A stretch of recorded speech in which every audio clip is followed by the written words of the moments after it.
today for us. Okay. And to ensure a smooth and focused session, everyone is going to be muted today throughout the presentation to avoid disruptions. If any participant becomes disruptive during the event, they will be immediately removed from the webinar and won't be able to rejoin. Additionally, in the unlikely event of a Zoom bombing incident, the meeting will be terminated promptly to protect our discussion. So now as we begin, I'd like you to take a moment to rename yourself to include your first and last name, and if possible, the town or organization you're representing. And to do this, you can just click on the participants button at the bottom of your Zoom screen, locate your name in the participants list, check more, and select rename. And to engage with us during the session, please use the chat feature to submit your questions or the Q&A function to submit your questions. And feel free to put your questions in the chat at any point during the talk as they may come to you. And while we will do our best to address as many questions as possible, please understand that we may not have time to answer all of them during the Q&A session at the end of the presentation. I also want to show how to change your view settings so that the speaker or speakers are more spotlighted. And this way you can have a better view of the content. You can do this by clicking on the view option in the top right corner and selecting speaker view and from the drop-down menu. And the other thing too is we will be, there will be a video playing today. So to ensure you have the best sort of audio settings, if you go down at the bottom where it says start video and click, the video settings that is highlighted in red, you will see this sort of screen pop up and you're going to click on the advanced tab right there. And then from there, you just want to make sure that all of those are checked. So optimize quality of video and all of that. So that will really help with the video playing.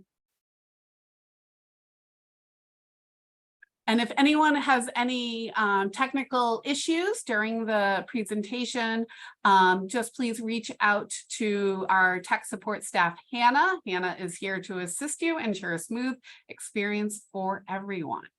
So before we move forward, I'd like to take a moment to give you a bit of background on our Rooted in Nature series.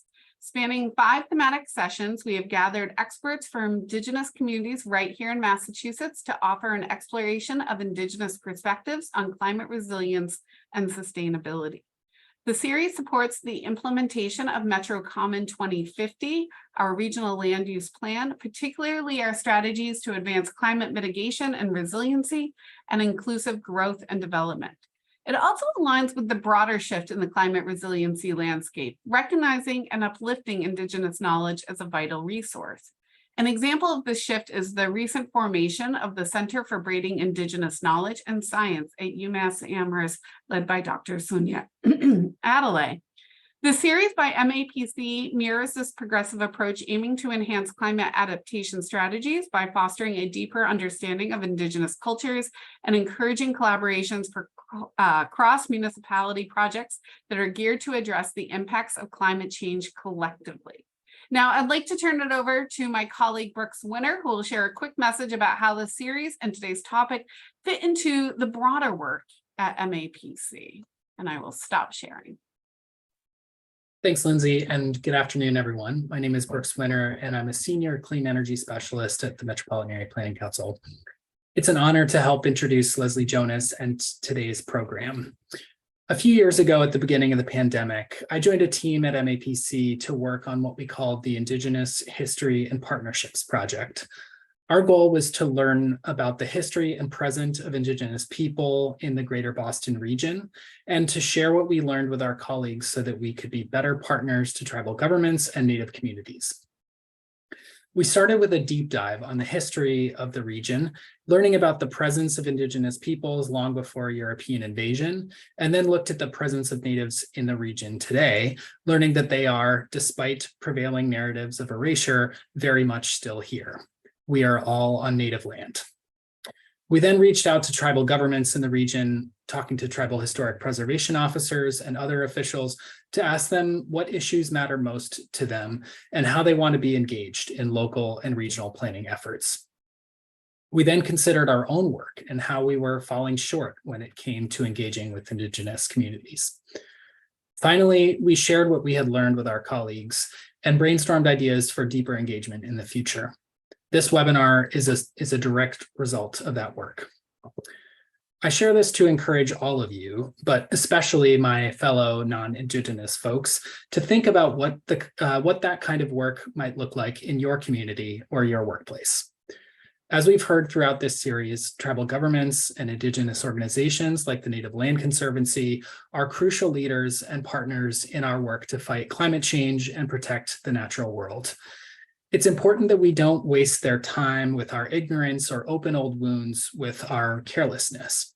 The learning that our team did made it possible for us to reach out thoughtfully and compassionately to start building relationships based in reciprocity and mutual respect. You all can do that too. Before I turn it back to Lindsay to introduce Leslie, I just want to thank Leslie and all the other speakers who have joined us throughout this series. I've learned so much from them, and I'll just say that as someone who has dedicated his entire career to fighting for climate justice at the local and regional scale, I have such deep appreciation and respect for Indigenous activists, scientists, planners, preservationists, and political leaders. They are truly leading this fight while also living on the front lines of climate disaster. I'll leave you with an excerpt from an essay by Sherry Mitchell, a lawyer and activist from the Penobscot Nation, published in the book All We Can Save: Truth, Courage, and Solutions for the Climate Crisis. She writes, "Today we face multiple systems on the verge of collapse, including vital ecosystems that are necessary to sustain life. Experts from the United Nations, the scientific community, governmental agencies, and environmental organizations have all pointed to Indigenous peoples as being key to addressing climate change. Those who once claimed that Indigenous issues were fringe or ephemeral are now recognizing that protecting Indigenous rights is an ecological necessity." Thank you all for being here, and thanks especially to Leslie for sharing her expertise with us today. Lindsay, back over to you. Thank you, Brooks. Your perspective is invaluable and I think really reinforces the significance of not only today's session, but also the entire series within the scope of expanding our efforts and approaches here at MAPC.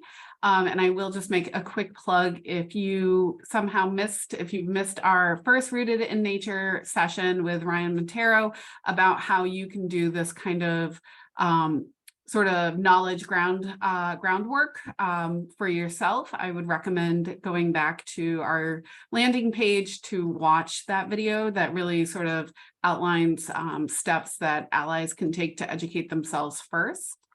But let's move forward with our program and introduce our main speaker. So Leslie Jonas is a native Cape Codder and Eel Clan member of the Mashpee Wampanoag tribe. She is an experienced senior planning development strategist with a demonstrated history of working in tribal governments and nonprofits in senior level administration and planning. As a founding board officer, Leslie has spent the past 12 years helping to build the first native-led land conservation trust east of the Mississippi, the Native Land Conservancy. During the past few years, she has been researching and focusing on climate change from the Indigenous perspective. And currently, this work has led to her co-teaching and co-advising environmental courses in social and environmental justice at UMass Boston and MIT. Speaking publicly on climate change, rewilding, cultural respect, and environmental self-determination, while producing education environmental video tools for audiences across many disciplines. In 2021, she was invited to sit on the Conservation Law Foundation Advisory Board for the state of Massachusetts, where she helps to advocate for human rights to land and clean water in Massachusetts.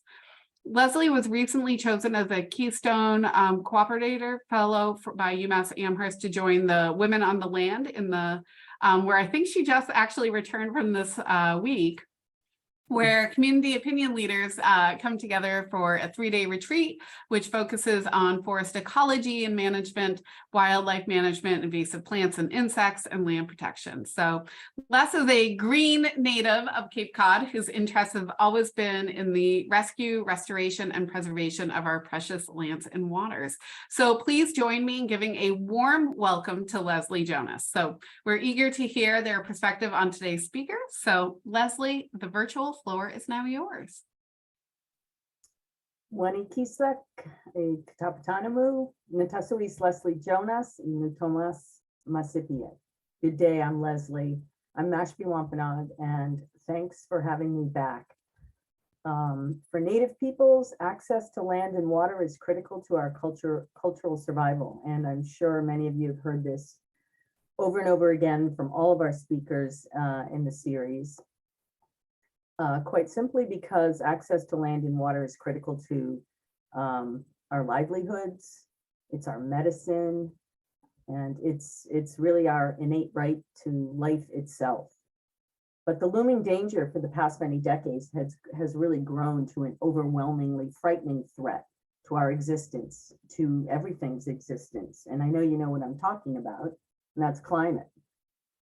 For those of us who are environmentally minded, land and water conservation oriented, most likely everyone in this forum, we all understand the impacts of climate in this vulnerable region.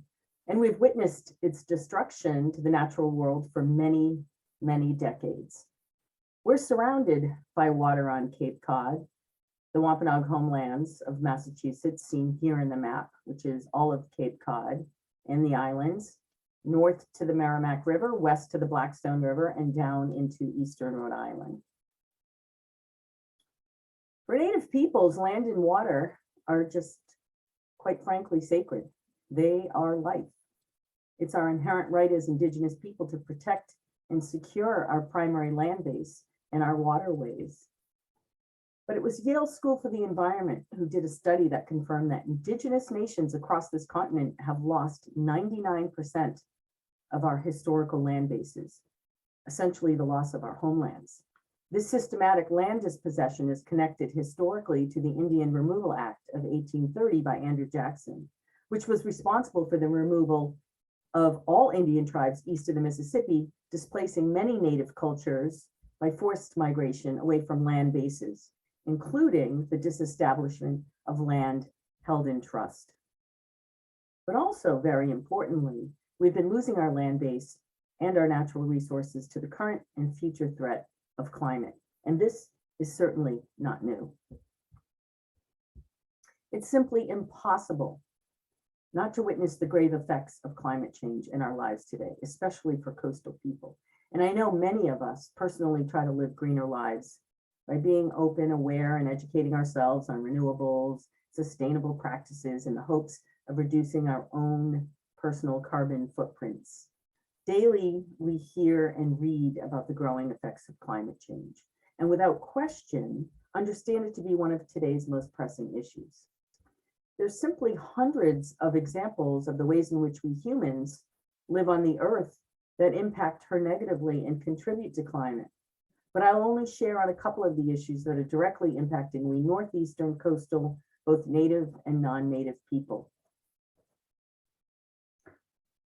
So climate change is all around us. Every day we see evidence of it, especially in the summer where we're experiencing hotter and hotter days with more violent hurricanes, heavy monsoon rainfall, explosive storm surges with extreme flooding, coastline erosion, Midwest, Southwest, and West Coast heat waves, and wildfires that take out hundreds and hundreds of miles of wildlife, forests, homes, and people. These are just some of the in plain sight obvious signs. Our warming oceans threaten all sea life, and blue-green algae blooms are a constant toxic threat. Ponds where we grew up swimming and many families still frequent are closing earlier and earlier every summer season because the blooms are getting worse. Blue-green algae is basically cyanobacteria, which grows and gets worse with increasing heat, and nutrients like nitrogen and phosphorus Much of the nutrients, or many of these nutrients, come from our failing septic systems leaching into the environment and the water table. And then there are those who continue to use lawn fertilizers and pesticides, which is another big part of the problem, as this is toxic runoff that travels right to our ponds, rivers, and bays. I've read numerous reports on people getting sick and dogs dying from ingestion from these harmful blooms that can appear bright green, like in the photos here. They can appear blue or even red and sometimes brown. They typically carry an awful smell. These cyanobacteria-filled ponds have become frighteningly common on Cape Cod in the summertime, and basically getting worse. With these warming patterns, the environment doesn't get a chance to rest. So it just basically doesn't take slumber.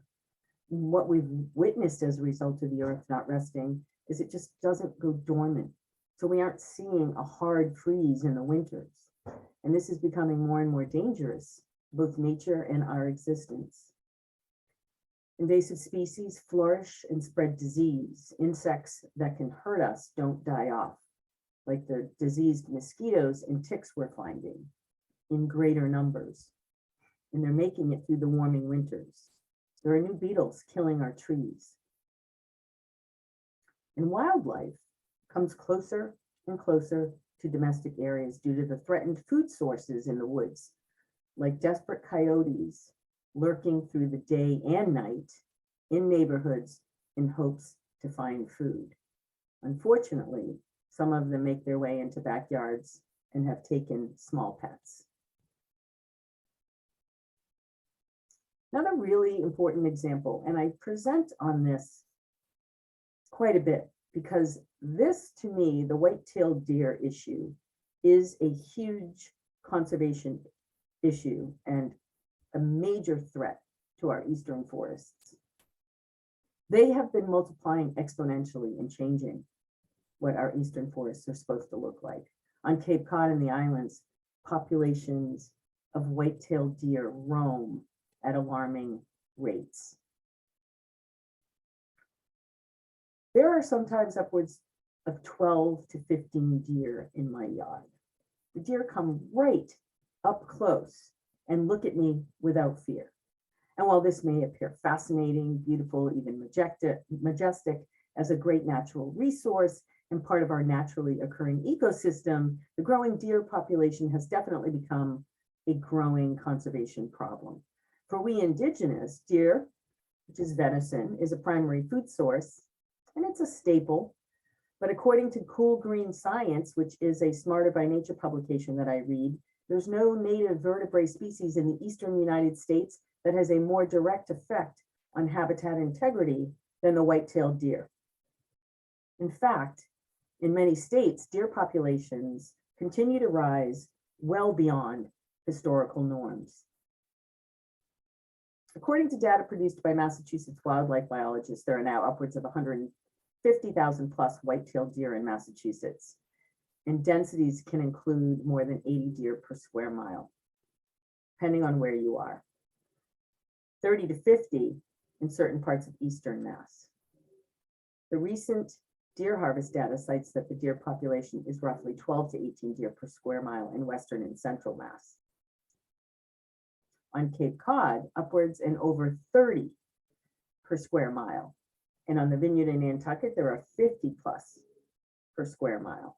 In many areas of the country, deer have changed the composition and structure of forests by preferentially feeding on select plant species. They overbrowse tree saplings and seedlings, which degrades forest health and negatively impacts many other wildlife species. In fact, one study found the forest songbirds that we all love that prefer nesting in the shrub and middle canopy layer of the forest declined in abundance and species richness as deer density increased. The damage is both slow and cumulative, and often the harm is overlooked, dismissed, or worse, accepted as somehow natural. So there are serious ramifications that may appear natural on the surface, but have far longer term damaging effects that are completely unnatural. Many will argue that this increase in the deer population isn't connected to climate change. However, I know that it is, given the longer growing seasons, which provides more food, and the decrease or the disappearance of their predators, which is mountain lions, wolves, bobcats, and bears. Many Indigenous people are feeling the effects of food shortages and physical displacement as a result of the warming and rising seas. What this means for coastal people is the threat of dislocation from the ancestral homelands. Indigenous cultures are directly tied to our ancestral homelands, reflecting our Indigenous perspectives that include the power of traditional knowledge or wisdom in this native place. Thousands of years of ancestral wisdom, oral tradition, and life ways in this place. As climate change increasingly threatens tribal nations across the globe, for coastal people, it can change our cultural identities and practices. Essentially, it means that ancient life ways could disappear or change, and our cultural practices tied to the land become threatened. There's a fair amount of data on climate change effects in regions like Alaska, where tribes have faced loss of land, ancestral homes, and hunting grounds. We see this also in the Pacific Northwest, the Southwest, the Great Lakes, and Florida, where larger tribes reside. But what does it mean for we smaller coastal tribes and others who live here with the growing threat of warming and rising seas? Well, warming, rising seas threaten our traditional and ceremonial places near and on the water. It threatens Indigenous communities' access to vital resources that we always had access to. Our traditional foods, such as fish, game, wild and cultivated crops, which have provided sustenance as well as cultural, economic, medicinal, spiritual, and community health for generations. Some native coastal communities are being forced to move inland, relocating to higher ground after experiencing more extreme storm surges, flooding, and sea level rise, which can impact cultural integrity. In Alaska, Maine, the Pacific Northwest, and other coastal locations, erosion and inundation related to climate change are so severe that some communities are already relocating from historical homelands to which their traditions and cultural identities are tied. So let's bring it down here locally on Cape Cod. Some of the Cape's conservation departments, some of the different towns' conservation departments are looking at climate change vulnerability assessments. And as a result of that, adaptation planning for coastal resiliency through work done by the Woods Hole Group, which is an international research organization that specializes in climate change strategies. The data proves to be quite compelling.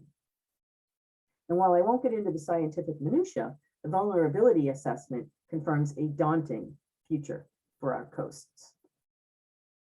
This Woods Hole Group has done multiple shoreline change analyses in support of coastal erosion assessments, and they have been an integral part of the ecological risk assessment teams working on environmental risk and evaluating FEMA flood hazard zones and potential climate change and sea level rise impacts on coastal flooding throughout coastal Massachusetts.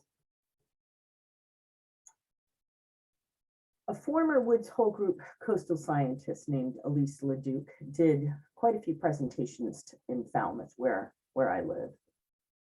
And she stated that sea level rise is the fastest it's been in more than 2,000 years and will result in more frequent flooding on the coastline.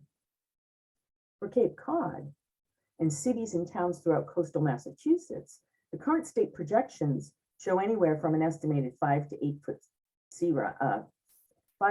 foot rise in sea levels by the end of the century.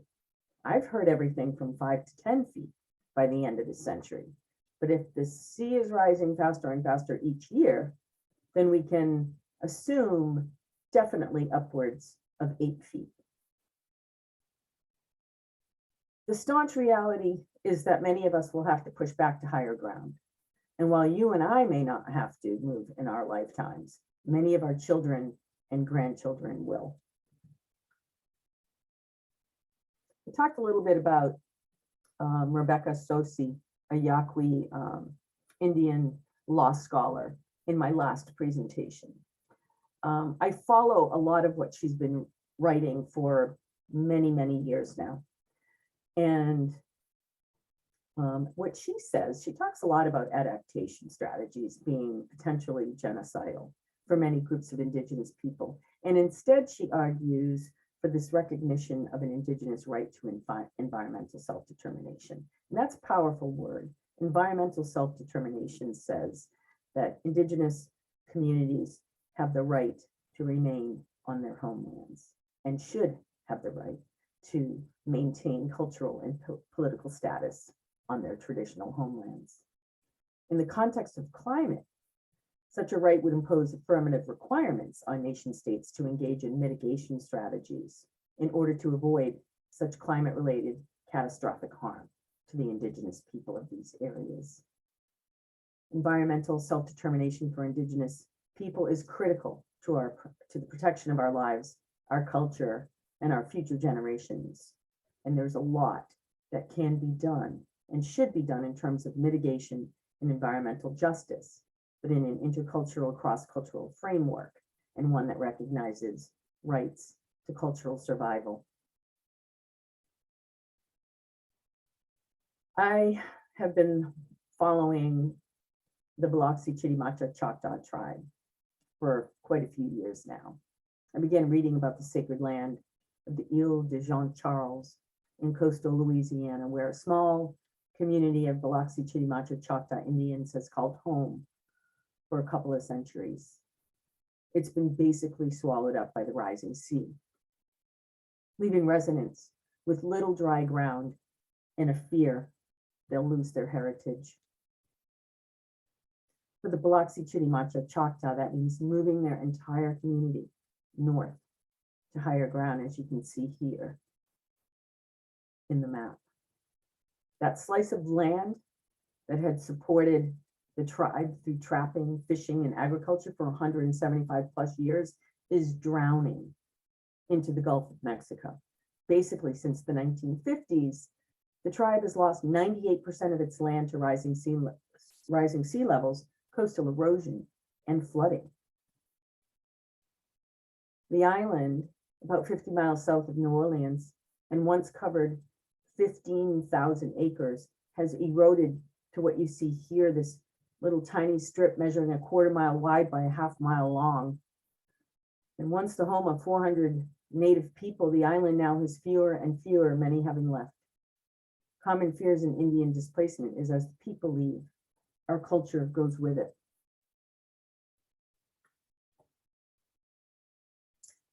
Very importantly, the relocation of the Biloxi Chitimacha Choctaw people helps to drive the discussion of Native people into the climate change conversation. We simply have to be at the table. We Indigenous are among some of the most vulnerable to losing our homes to the onslaught of climate. Along with the Biloxi Chitimacha Choctaw of Louisiana, a number of other Indigenous communities face the prospect of becoming climate refugees.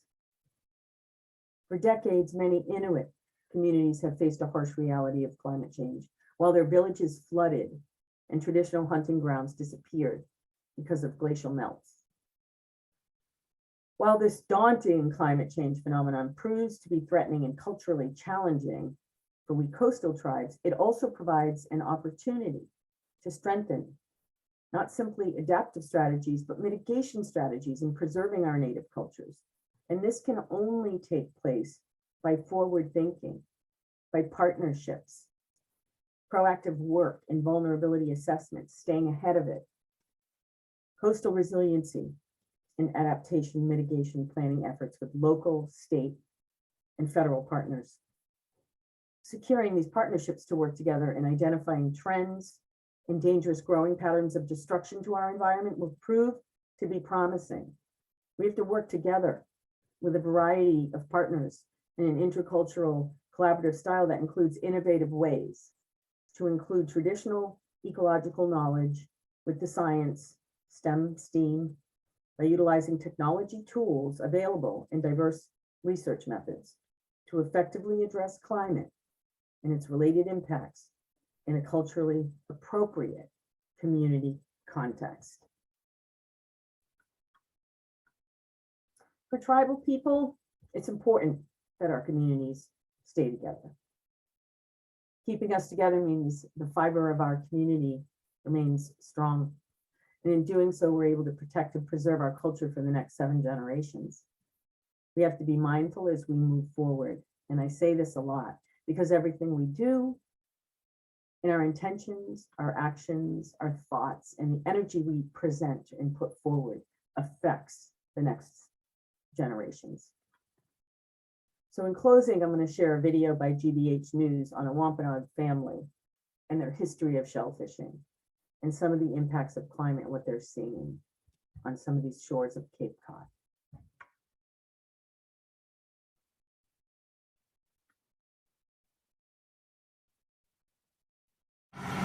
One day I have one of these guys. The love for being out on the water is very close to my indigenous culture. That's the easiest way I can stay close to my grandfather, my ancestors, and what it really truly means to be a Wampanoag.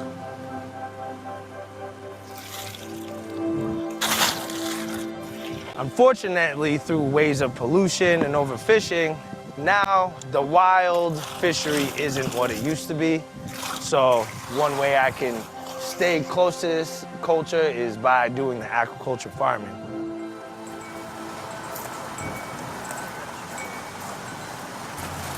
This pays my bills when nothing else does, you know? I started my business with no money.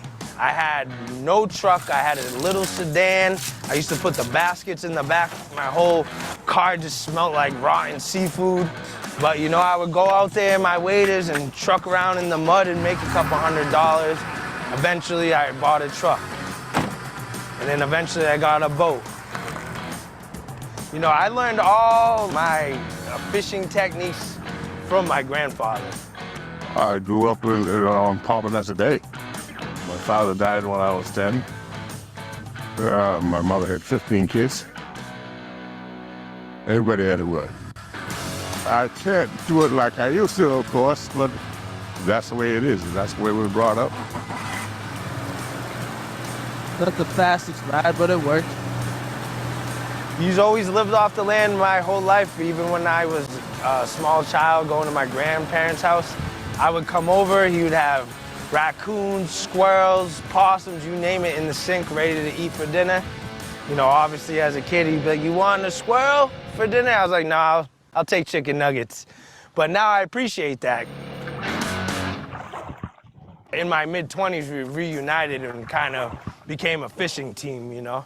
He's the reason I am Wampanoag. And big thing about tribal communities, we really like to take care of our elders. So I take so much pride in being able to give them the opportunity now to do something a little easier.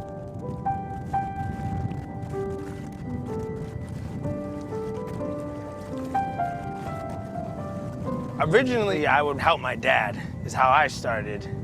He had his farm long before I had my farm. And now I make my own money and he makes his own money. It's a good way to make a living. You know, now we're just another generation after generation after generation after generation living out here. So basically all our bills are paid off the ocean. And that's how they used to do it back in the day. So, I mean, it's nothing better than this. My son started with me as soon as I could put him in the boat. He just fell into this naturally. And of course, he brought his son to almost with that same weight. That's the way I brought him up. That's the way he brought his son up. Historically, the water did not get that hot here. Now, it's getting very hot, so you'll see big die-offs of wild clams. So as a farmer, it definitely worries me, the climate change. The one benefit to the aquaculture farming, which to me ties in with being indigenous, is it actually helps restore the environment and clean the environment from the human pollution that we're putting in here. You know, my ancestors were out here over 3,000 years ago doing the same thing, harvesting shellfish, lobsters, tuna, you know, you name it, every fish, you know, this is our land. By being out here and being able to live off the land, not only I feel connected to the ancestors, but as a tribal person, this is life, this is fun, this is what I want to do, this is what I would do, maybe even not doing it commercially.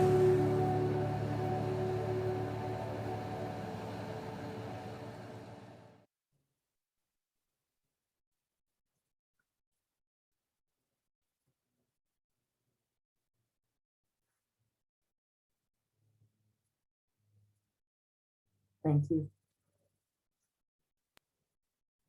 Thank you for that, Leslie. So I think we have some time for questions and everything. So please put them in the chat. I do see some comments coming in, not questions, but about what a beautiful video that was, and thank you for sharing that. You said that GBH produced that, so we'll be sure to look for that and find that link and share that in our follow-up email for everyone. Just so you know.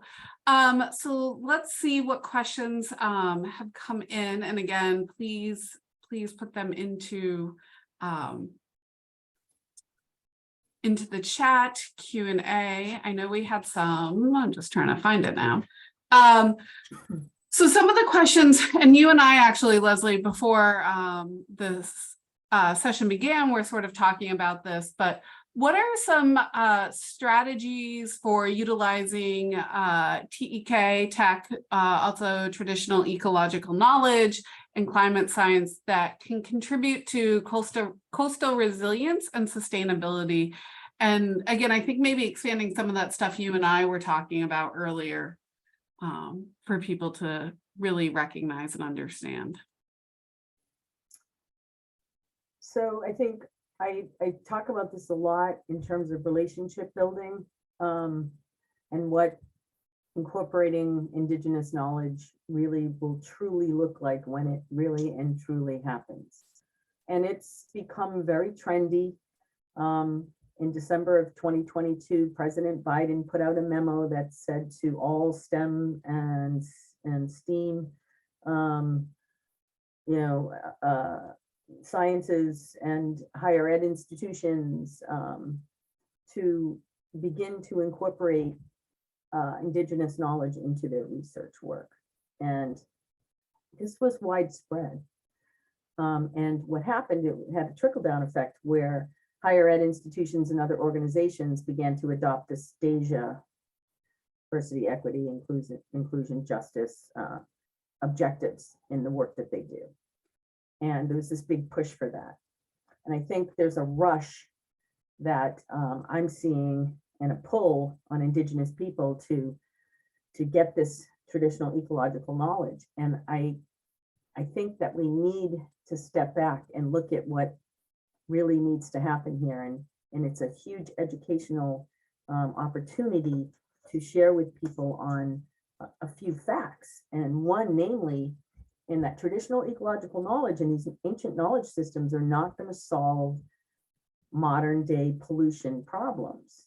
When traditional ecological knowledge was developed over 12,000 years in this territory, and evolving, because as times change and the land changes and the water changes, so does the traditional ecological knowledge. Those stories get updated. We're telling different stories to our children than what my grandparents told to me because of what was in front of them. It's place-based. We identify, we relate with, we treat the natural world like a relative. It's kinship. And there's this reciprocity and this balance. There's this respect. And when you're looking at systems of soil degradation that you can't plant in, and you look at waters that you can't swim in, there's no traditional ecological knowledge that's going to undo that. So we're jumping ahead of ourselves when people approach us about these knowledge systems to become part of the solution. And there's room for them, absolutely room for them. However, it's not going to be slapped on top of hundreds of years of pollution and toxicity in the natural world. an example, we don't even have words in the Wampanoag language for most of the stuff. Words like deforestation and pollution don't exist in ancient Indigenous languages for good reason. Our ancestors did not have those issues. So applied traditional ecological knowledge comes with a lot of homework and a lot of understanding and a lot of relationship building. It's possible, but we need to first step back and stop thinking we can just merge STEM and or STEAM and tech and come up with these solid solutions. There's so many things that have to happen before that. Thank you. Another sort of theme, we've had multiple questions sort of come up about how can allies support this work, or what are some valuable steps that allies should be taking to support this work within Indigenous communities, but also without, outside of them and everything. And just wondering if you could speak maybe a little more to that kind of stuff. I think it's all in the partnership work that happens, listening to one another, building relationships together. There's so many, I work with a lot of non-native conservation groups and organizations. I just got back from UMass Amherst with Paul Catanzaro's Keystone Fellowship, Keystone Cooperator Fellowship, in combination with Women on the Land, a new group, a new nonprofit. It was one of the most impressive things that I've ever experienced. And that kind of partnership building is hugely important. And because we share very similar value systems in land conservation. Ours go further back for sure for Indigenous people. It's culture tied, it's life ways, it's sustenance, it's survival, but it's also ways that we thrive and in the world that we thrive in. So I think understanding and building relationships and partnerships is something I always talk about. It's not me, it's checking yourself. We have to check ourselves. Sometimes there are assumptions made about how those relationships will happen and how they'll flow. We have to be more in the driver's seat. And I think sometimes that's hard for other people to hear. And we get pulled on a lot, especially where traditional ecological knowledge comes from. One way that allies can better understand how to work with us is give us, like you have, Lindsay, plenty of notice and time on requests for meetings and presentations. You and I were speaking months ago, so thank you for that. Just manage expectations realistically, and because we all have livelihoods and we work and we present in many different forums, and we're happy to work with others, but we need the space and the time. And then there's also, the honorarium or stipend. We also need to be, appreciated in that way as well. Sort of kind of going off this, just because I know we, through how people rename themselves and some other sort of comments and stuff, we do have a lot of sort of municipal, so town and city planners or, open space committee members and stuff who are here live, but also maybe watching these recordings. And we've had some questions about, and there are two that I feel are sort of tied, is how can urban areas and cities incorporate Indigenous people and knowledge in climate resilience planning? And also, how can planners and Indigenous communities work together towards climate resilience?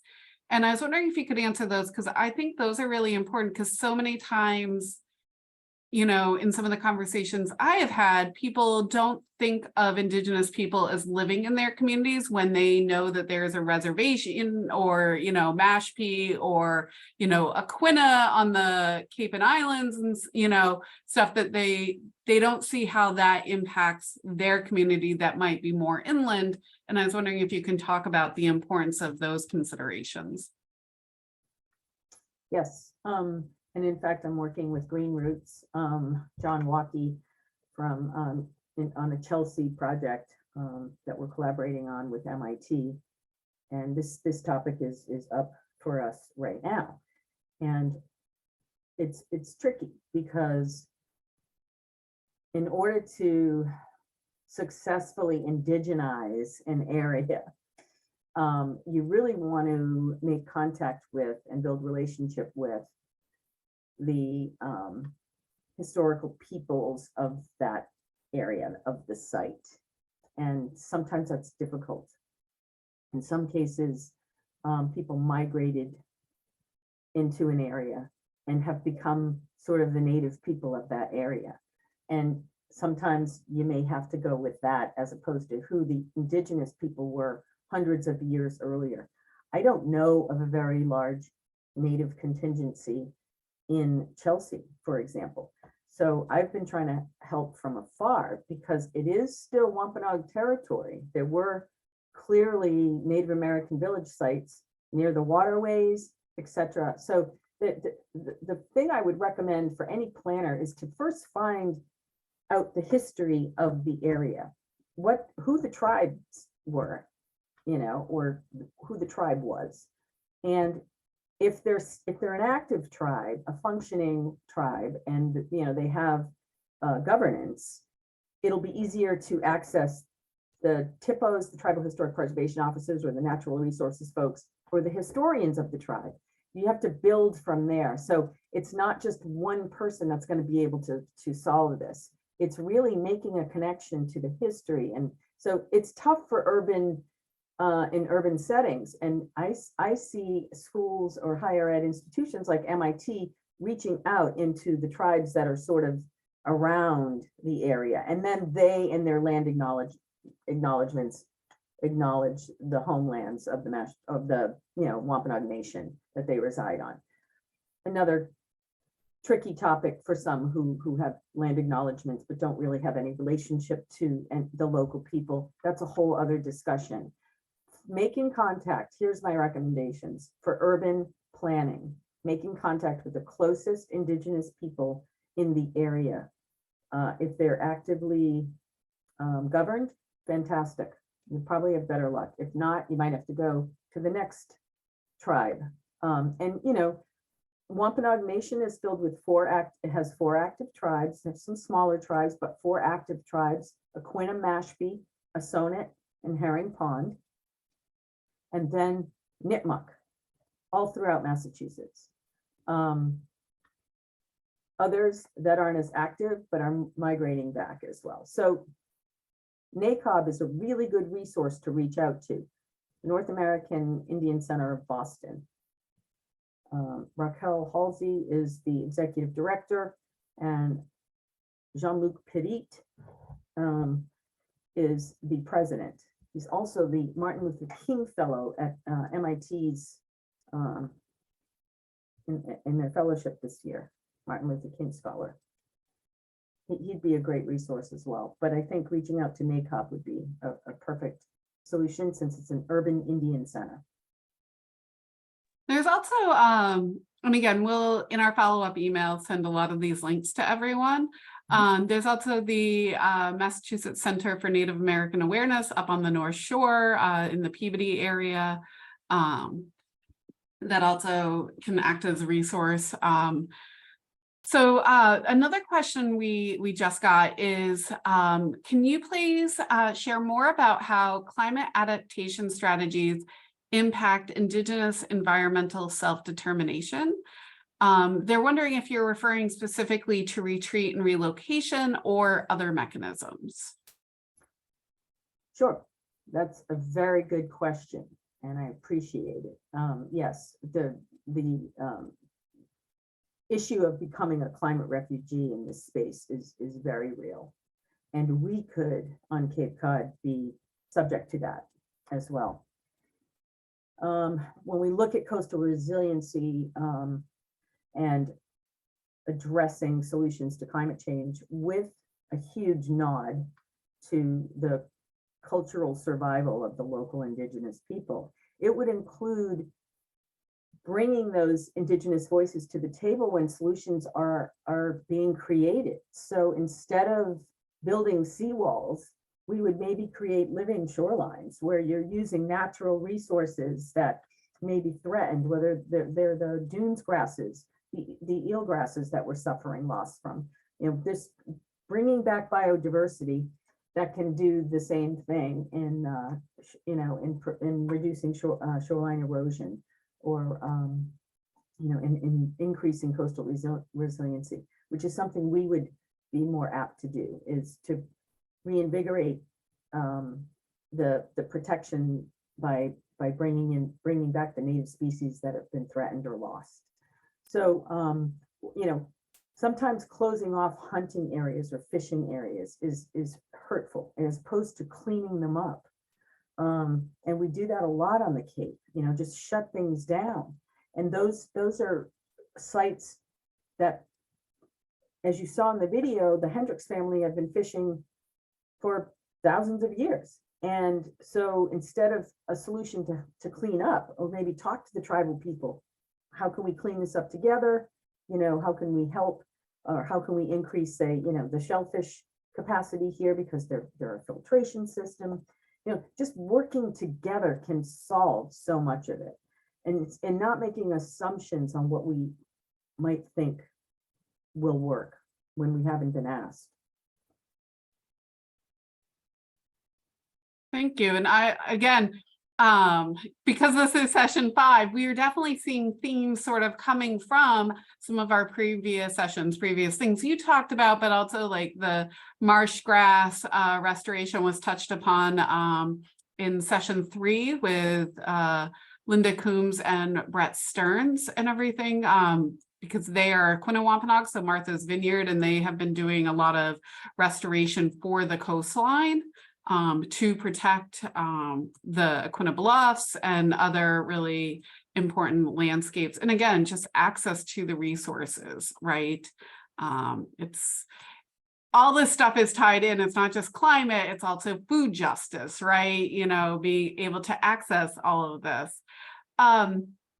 We have about, I think one more question, is that, can you just talk more about just the idea of land back movements and how maybe conservation or even cities and towns can help, sort of uplift this, and again, to be an ally in the land back movements, and what people should be thinking about in terms of that?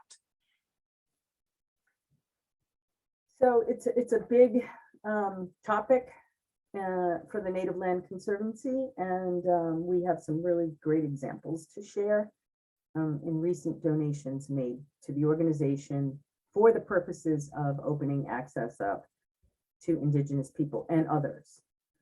Specifically, though, for Indigenous people to continue and be able to continue to practice life ways. So it's about perpetuation of and preservation of culture, period.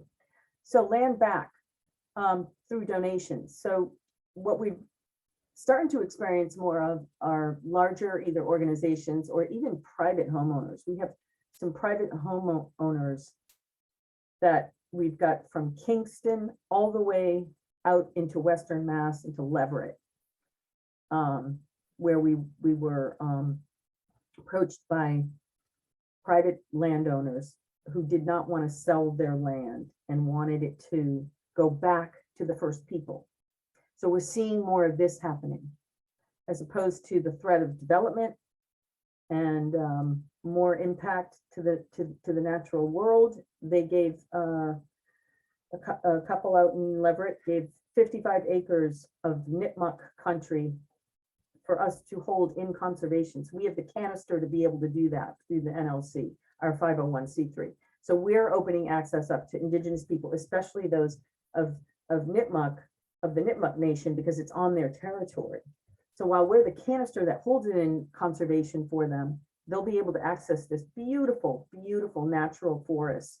It may even very well be an old growth forest. I'm not sure. I haven't been there yet. I've seen a lot of photos, but so through private donations, we had 32 acres donated to us in Kingston by a fairly wealthy family who really wants to do this kind of thing, is give land back to the first people for education, culture, to raise our youth in a way where we can live on the land and teach them, because it's in Mashpee, as you can imagine, on the Cape, our footprint is shrinking. Development is just on every corner. It's frightening. And to have larger spaces for Indigenous life ways to be practiced is really key. And 62% of Massachusetts is forest. I'm not sure a lot of people know that. And I learned that when I was on my during my Keystone Fellowship. I didn't realize we had so much beautiful forest. And so there are a lot of people with a lot of land. A lot of it's in mid and western Mass. But so talking with people about what they want to do with their land. Some people want to split it off, give some back to natives to put into conservation, and some for their family. It can go a lot of different ways. We've had a couple of people leave their homes to us through bequeathments or bequests and the lots. We're not selling those. We're going to keep those because we entertain other Native students in this fellowship program that we have, so they can come to Cape Cod and do water quality testing and do invasive species management with us. And we'll put them up in these homes that were donated to the NLC, so they can help us reinvigorate some of the sites of Cape Cod and other areas of Massachusetts. So that's a big loaded question, but land back is hugely important, especially for people who want to do something other than sell or see it developed. One sort of final comment question that has come in that again related to the land back is, other than being able to donate land or stuff like that, if someone wanted to help support, maybe through grant writing or things like that, to help get involved in that way, how would they go about maybe reaching out to the Native Land Conservancy or other groups or anything? Any thoughts on that? Sure. So our executive director, Deanna Ruiz, is always open to talking to people about things like this, or someone can reach out to me and then I can direct them to the right person. But yeah, that's very kind. Well, thank you, Leslie, and thank you, everyone. I think those are our questions for today. I really appreciate everyone sharing their time with us. So as we come to the end of our 5th and final session for the Rooted in Nature series, I want to extend both mine and MAPC and all my colleagues heartfelt thanks to each and every one of you for your active participation and engagement throughout this month and a half, 2-month sort of journey that we've been on together learning about this. Your presence, your enthusiasm has, I think, really enriched these sessions, and I really appreciate everyone being here in this space with us. And I want to also remind everyone that while this may be our last live session, the wealth of knowledge and insights that have been graciously shared with us throughout the series will continue to be available on the Rooted in Nature series landing page on the MAPC home site. And all our previous sessions have been recorded and you can access them there. And also be on the lookout for a follow-up email in your inbox in the coming days. In that email, we're going to provide direct links to the YouTube video, but also to additional resources that Leslie has already shared with me and also mentioned throughout this presentation. So thank you, everyone. We really appreciate being in this space together and learning together. So thank you.